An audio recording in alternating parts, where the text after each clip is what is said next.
என் பெயர் பவிஷ்கா. நான் 6ஆம் வகுப்பு படிக்கிறேன்.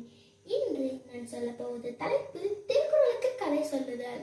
திருக்குறளை இயற்றியவர் திருவள்ளுவர். குறள்: கசடர கற்பால் கற்றபின் நிற்க அதற்கு தக.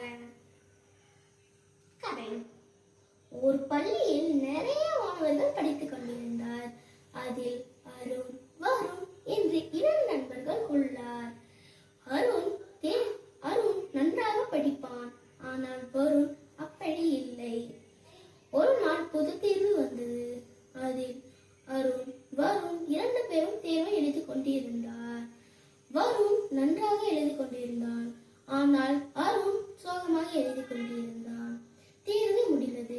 எல்லா மாணவர்களும் மகிழ்ச்சியுடன் வெளியே சென்றார். அதில் வருண் சோகமாக இருந்தான். அருண் கேட்டான், ஏன் அருண் சோகமாக இருக்கிறாய்? நான் என் தேர்வை நன்றாகவே எழுதவில்லை.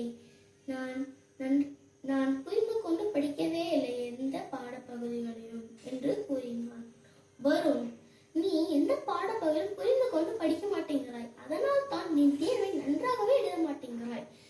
நீ இனிமேல் தேர்வை நன்றாக புரிந்து கொண்டு படி என்று கூறினான்.